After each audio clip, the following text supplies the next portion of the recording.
Good Sunday morning and welcome to WGN-TV Political Report. I'm Paul Lisnick. Early voting starts in Chicago on Thursday, and the countdown to Election Day is officially on. In the crowded race for mayor, incumbent Lori Lightfoot and her 8 challengers are looking for ways to stand out. After meeting on the debate stage, will undecided voters start to make up their minds?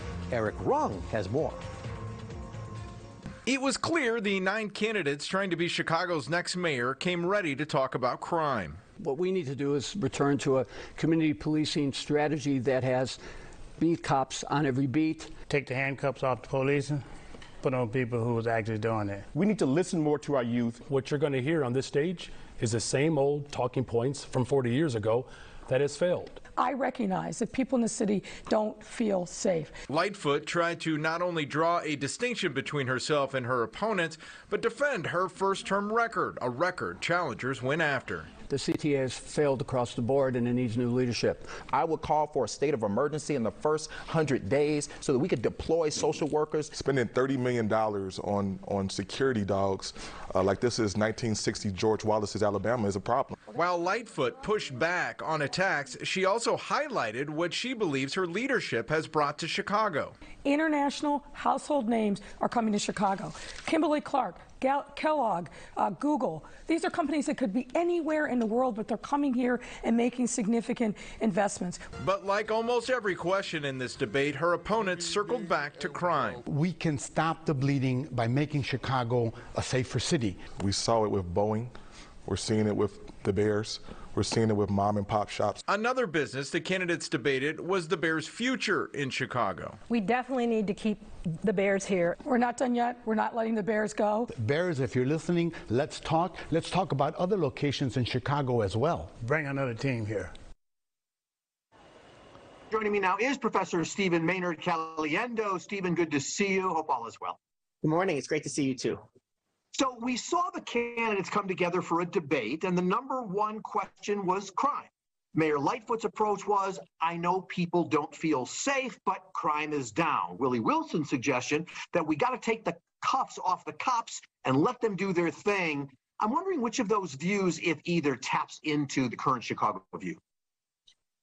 It's hard to say. I mean, the Willie Wilson perspective was curious to me because, I mean, a lot of what he may be referring to is, I mean, they didn't have enough time to elaborate much in their answers, but a lot of what he was referring to could be constitutional rights that those criminally accused have. And so it's not things that at a local level we can just change. But there was not much innovative in response to crime. There was lots of claims about how unsafe the city feels, and then statistically how unsafe the city might be. The mayor, of course, pushed back to say in the last year the numbers have gone down. Some of her opponents mentioned that, but since she took office, they're still up. And so I don't think it's as easy as, do we take the handcuffs off the police, or do we double down and invest? I think there was one candidate who sort of gave a defund the police answer, but for the most part, it was about more cops and better trained cops.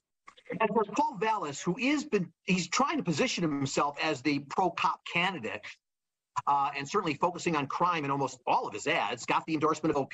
Is that strategy enough to propel him to victory, despite, obviously, he's had a lot of unsuccessful campaigns over the last decade?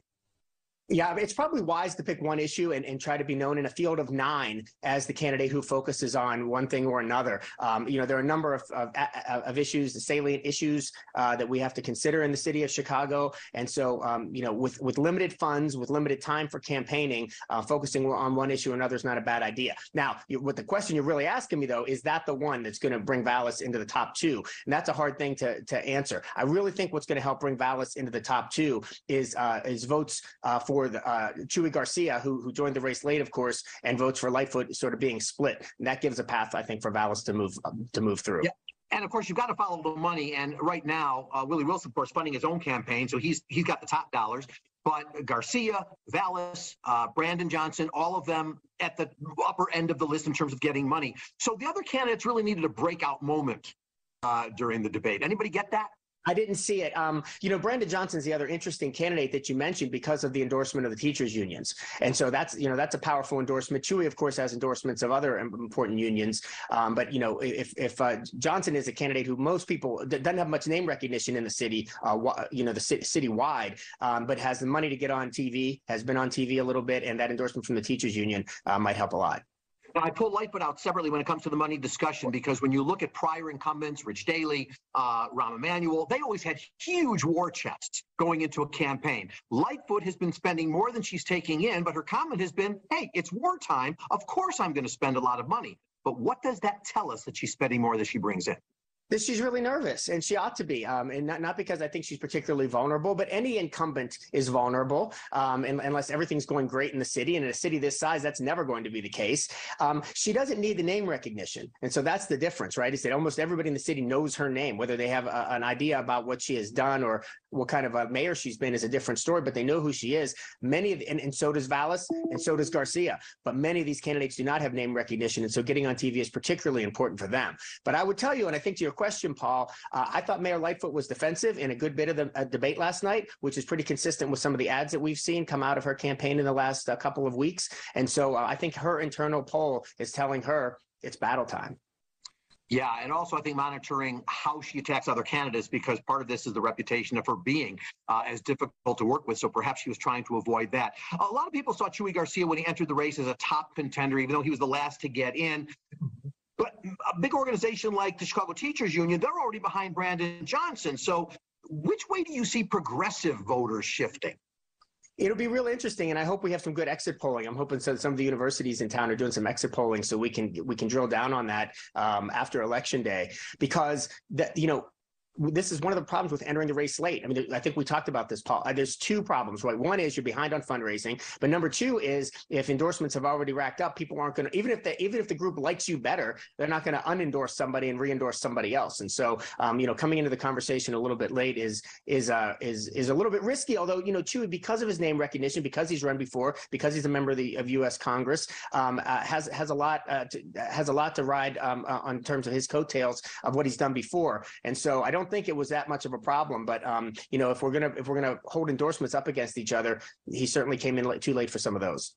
So there's been some polls, a lot of it maybe not seen as very trustworthy for this race, but an internal poll done by the Sophia King campaign that she's touting says, hey, I'm up 8 points, and so I'm in it to win it. Who, in your view, has kind of the realistic position to take over the race, if you will, from Lightfoot as an incumbent? Well, respectfully, Paul, I'm gonna decline to answer, only because I worry that sometimes media folks and pundits, by putting that out there, it sort of makes, there's kind of a self-fulfilling prophecy there. But let me say it this way. This is what I worry about: internal polling.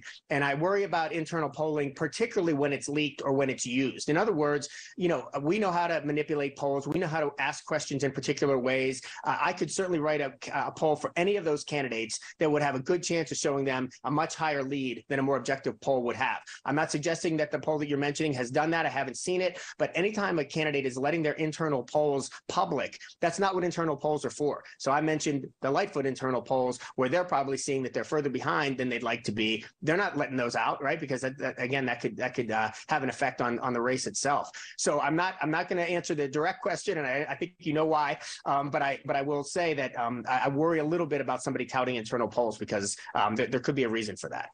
Fair enough, and I'm glad I asked you, because your explanation is important. Professor Stephen Maynard Caliendo, always good to talk to you, my friend. See you soon. No bow tie for you, but thanks for letting me have mine. Great to see you, Paul. You look great in it. Take care. We're going to take our first break, but coming up next, a brand newly drawn ward will get a new alderman this spring. Candidate Bill Conway joins me after this.